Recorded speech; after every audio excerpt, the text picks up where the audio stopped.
कपास का ऐसे है जी, ये जो जिनर है यहाँ गल्ला मंडी वाले हैं, यहाँ जितने भी ये ताजर हजरात हैं, इन्होंने एक किया हुआ है। तो वो रेट दे रहे हैं, लेकिन 7500 रुपया रेट है, वो भी एक महीने के बाद। पहले तो महकमा नहार जो है ना, वो ज़िम्मेदारों के जो होते हैं मोगे वगैरह खा वो उनके साइज जो है ना छोटे कर देते हैं। वो इसलिए छोटे कर देते हैं कि पानी चोरी बेचने के लिए। डिस्ट्रिक्ट का इंचार्ज डीसी साहब जो हैं, वो अगर चाहें तो क्या नहीं हो सकता है। किसानों को खुद पता है कहाँ कहाँ स्टॉक पड़ी हुई है। गंदम गंदम आम रात को निकल रही है ट्रालियों पे, दिने निकल रही है। खाद निकल रही है, खाद स्टॉक स्टॉक का जो भी चीज़ आती है, सिगरेट स्टॉक, दालें स्टॉक, गंदम स्टॉक, चीनी स्टॉक, स्टॉकर सारे इकट्ठे हैं एक ही प्लेट पे सारे।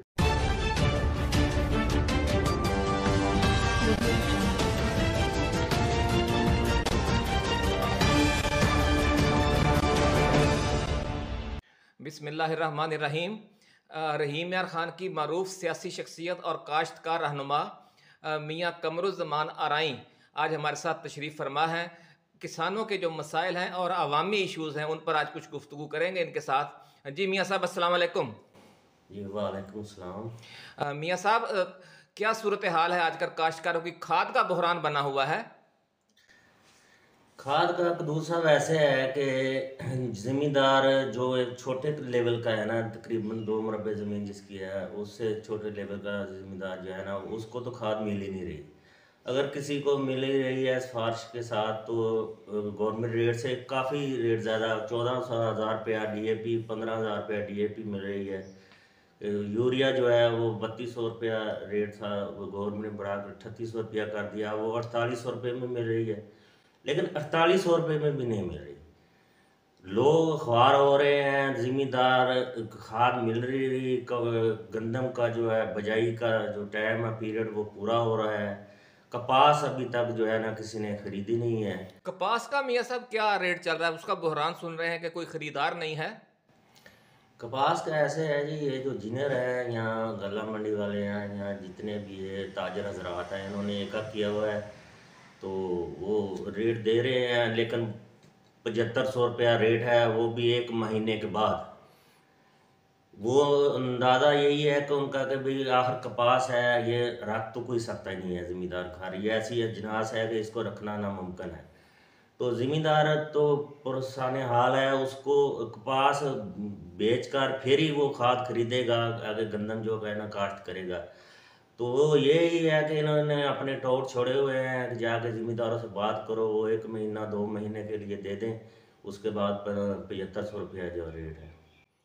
अच्छा, ये फरमाइए कि काश्तकार इस हवाले से इंतज़ामिया के पास जाते हैं, जो मुतलका महकमे हैं, डिप्टी कमिश्नर हैं, महकमा ज़राअत है। इस जो ओवर प्राइसिंग है, महंगाई है और मसनूई किल्लत है खाद की, इस पर उनका क्या मौक़िफ़ होता है? देखिए जी, ये डिप्टी कमिश्नर हमारे जो है शकील भुट्टी साहब है, इनके पास गाहे बगाहे किसान वफद जो है ना वो जाते हैं।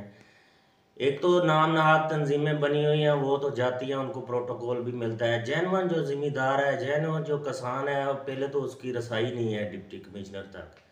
एसी के पास जाते हैं तो एसी साहब तो कह देते हैं कि मेरे इल्म में नहीं है, मैं अगर आपको निशानदेही है कहीं स्टॉक की हुई तो आप बताएं।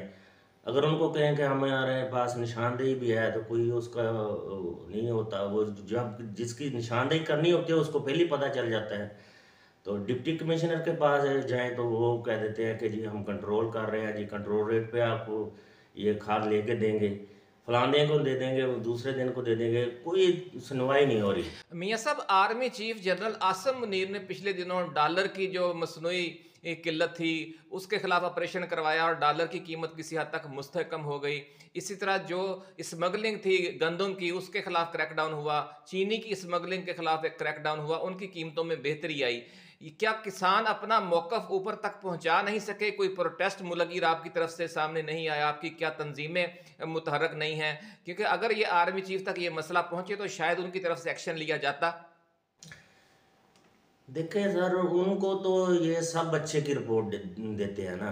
वो तो जो भी है ऊपर से चीफ सेक्रेटरी है या वजीर आला है, वो रिपोर्ट मांगता है और डीसी से मांगता है ना कमिश्नर से मांगता है, तो वो तो रिपोर्ट सब अच्छे की देते हैं, ऊपर आर्मी चीफ तक रसाई हो किसी जिम्मेदार की, किसान की, तो फिर आर्मी चीफ के नोट्स में नहीं, लाएंगे। काश्तकारों को अपने इस इशू पर कोई इज्तिमाई मुल्लगी एहतजाज मुनज़्ज़म करना चाहिए था बर वक्त। अब तो वक्त गुजर गया।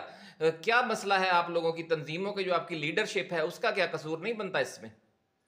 यकीनन वो जो है अपने बनाए हुए हैं तंजीमें, मुख्तलिफ अथार नहीं है उनमें, उनके जो लीडरान हैं वो अपना ज़ाती तौर पे तो अपना बेनिफिट ले रहे हैं, बाकी आम किसान जो आम जिम्मेदार है अखबार तो वो हो रहा है ना। अच्छा मियाँ साहब, ये फरमाइए कि पाकिस्तान मुस्लिम लीग नून की जो साबिक हुकूमत थी, इसी जो मौजूदा निगरान हुकूमत है और जो मौजूदा इंतज़ामिया है, उसी का तसलसल कहा जा रहा है। क्या इनकी तरफ से नहीं इस पर कोई एक्शन लिया गया? क्योंकि आगे इलेक्शन भी आ रहे हैं, अगर ये खाद का बहरान है, काश्तकार तंग है, तो इसके रद्द-ए-अमल का उन्हें सामना हो सकता है कि भई आपका दौर था, आप लोग बाअसर थे, इंतज़ामिया में आपके लोग बैठे हुए थे, इसके बावजूद हमें लूटा गया, हमें तंग किया गया। तो नून लीग के जो साबिक एमएनए, साबिक एमपीएस हैं या आइंदा इलेक्शन लड़ने वाले टिकट होल्डर्स हैं, उन तक अवाम की रसाई नहीं थी, उन तक तो होती है, उनका क्या किरदार रहा? देखें अवाम जो है ना, आपने नून लीग की जहाँ तक बात की है, नून लीग इक़्तिदार में भी रही है, पीडीएम सारी इकट्ठे इक़्तिदार में भी रहे हैं। वो यही होता था, अगर आम आवाम जो है, हम तो सियासी आदमी हैं, हम तो दूसरी जमात के पास किसी मकसद से जाते हैं, तो आम आवाम जब जाती थी तो वो कह देते थे कि पीपल्स पार्टी का जो है ना वो होल्ड है, पीपल्स पार्टी वाले नून लीग पे डाल देते थे। इस तरीके से है, बाकी है जितने भी सियासतदान हैं वो सारे तो बिजनेसमैन हैं, तो सियासतदानों को तो बिजनेस अपना ज़रूरी है, बिजनेस करते हैं वो। शेख फ़याज़ुद्दीन के बारे में कहा जाता है कि खाद के बहुत बड़ा उनका स्टॉकिस्ट हैं। इस तरह के जो लोग हैं, उनकी तरफ से भी कुछ अवाम को रिलीफ़ नहीं दिया गया, कम से कम अपने हलके के लोगों को? क्या सूरत हाल रही खानपुर तहसील में? खानपुर तहसील में ये सूरत हाल है कि एक दफ़ा मुझे इस्लामाबाद जाना हुआ, तो रोडों वगैरह का मसला था, रोडें बहुत टूटी हुई थी, एक्सीडेंट आम हो रहे थे। तो मैंने उन्हें कहा कि शेख साहब आज यहाँ तक हमारा हलका है ना, मेरे हलका हमारा यहाँ का हलका एमएनए का ख़त्म होता है ना, कौमी असम्बली का 172 हलका, आगे साथ ही शेख फयाज साहब का है। तो उनसे मैंने गुजारिश की थी, शेख साहब आपकी रोडों का कोई हाल ही, आप मामले खसूसी हैं वज़ीर आज़म की, आप तवज्जो दें। उन्होंने कहा जो इलेक्शन आया तो देखा जाएगा। तो उनका तो इंटरेस्ट यही है, वो भी बिजनेसमैन है, उनको भी अपने बिजनेस से बस लिंक्स है, और उनको। क्या आप समझते हैं कि आम इंतखाबात के बाद कुछ सूरत हाल बेहतर आएगी? क्योंकि पहले जब सियासी हुकूमतें थीं, कमोबेश किसानों के लिए तो हालात यही थे या कुछ बेहतर हुआ करते थे? जो पहले नून लीग की भी रही है, पीपल्स पार्टी की हुकूमत भी रही है, पीटीआई की भी रही है। देखें जब तक जमहूरी हुकूमत, अवामी हुकूमत होगी तो अवाम के मसाइल हल होंगे ना। इस वक्त जो कैफियत है ये तो कोई समझ नहीं आ रहा है, हुकूमत एक जमात की तो है नहीं, या जमहूरी हुकूमत तो है नहीं, ये तो इस्टेब्लिशमेंट ने जो है ना इसको बनाया हुआ है, सारा चलाया सिलसिला, इनको तो कोई ख़तरा नहीं है। जमहूरी हुकूमत ने तो वोट लेने होते हैं, अवाम में दिलचस्पी लेनी होती है। अब कोई अपने ऊपर ज़िम्मेदारी लेने को तैयार नहीं है, कोई भी सियासी जमात।